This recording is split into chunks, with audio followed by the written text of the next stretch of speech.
Hello class, welcome to the Week 8 lecture. Today we will be discussing the functions of language and language planning. We have actually dipped into the concept of the function of language when we looked at Lewis and Simons, the extended GIDS decision tree. Lewis and Simons first divided language classification into 4 identity functions. And my apologies that this picture is unclear, but we can see here the identity functions of vehicular, right there, home, below, heritage, here, and historical. Within the vehicular identity function classification, we were introduced to language status terms, such as international, national, regional, trade, and institutional, and those can be found over here. This is a superficial approach to the topic of the functions of language. Today we are going to look a little closer at the concept of language function. This week you will read a selection from Fasold in which he lists 13 language functions.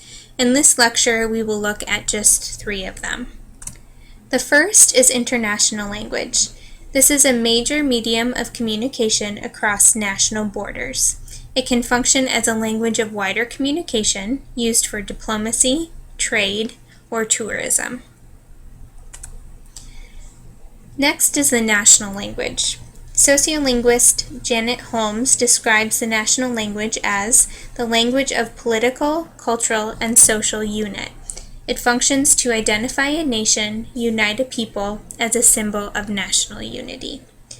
Fasold adds that the national language also forms a link to the past.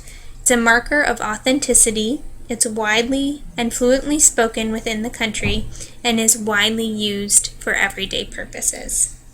Practically speaking, the national language is widely used for everyday purposes, which can include education, work, mass media, and government at the national level. Next is the official language. An official language is simply a language used for government business.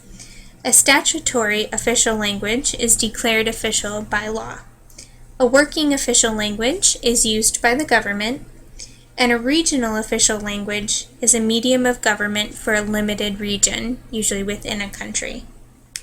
An official language is generally used for government administration, higher courts of law, media, and is one of the languages of education, typically secondary or higher education. The important thing to remember here is that an official language is primarily utilitarian. And this brings up a question, which is the difference between the national and the official language. Is there a real distinction between the two of them, or is it just 2 ways of referring to the same thing? National and official are a little bit different. A national language has a symbolic function. It is integrative. An official language has a more utilitarian function. It is instrumental. And so these can be 2 different languages, or the same language may be both a national and an official language. And you will read examples of both 1 language or 2 languages being used for these functions in your reading this week. There are many other functions of language that you will be introduced to as you read, therefore we will not take time to delve into them here. However, I would like to touch upon where all of this leads and how this information applies to our work as language development workers.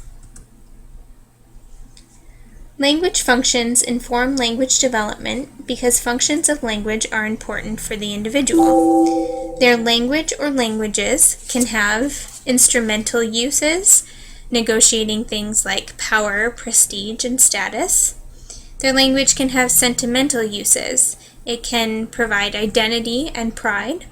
And their language can have integrative uses to establish and maintain social and relational connections. Functions of language are also important because they inform language development on a national level for promotion of unity, demonstrating authenticity, and providing internationalization and modernization. These are two things that we'll discuss a little bit later in our lecture today. Another way in which you as a language development worker will interact with functions of language is through language planning. So what is language planning? A popular source suggests the following.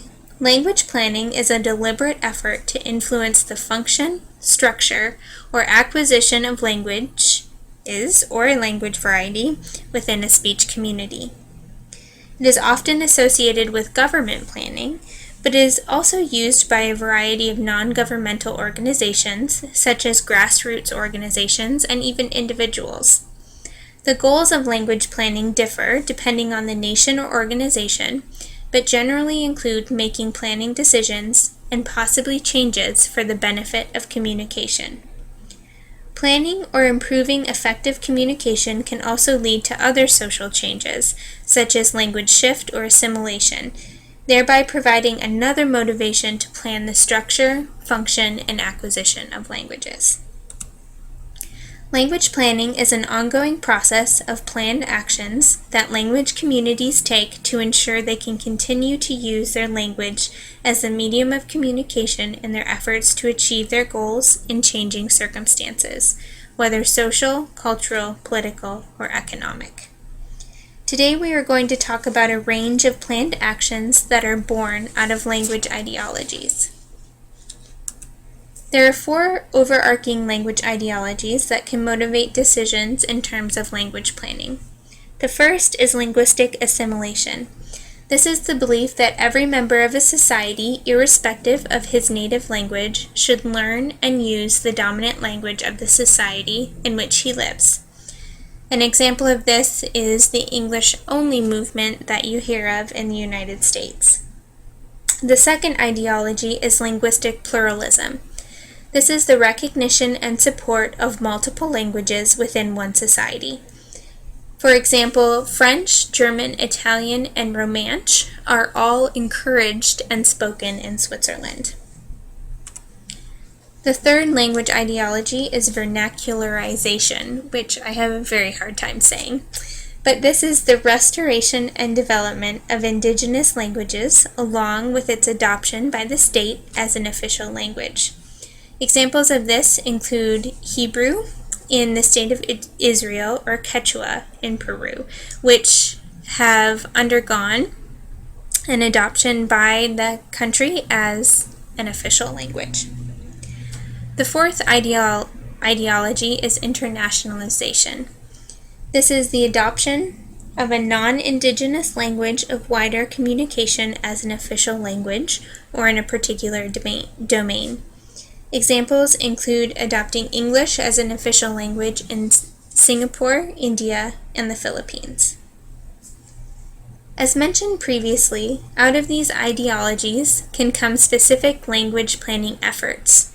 Generally speaking, there are 3 types of planning efforts, and we will discuss these 3 types of planning efforts in the second portion of our lecture.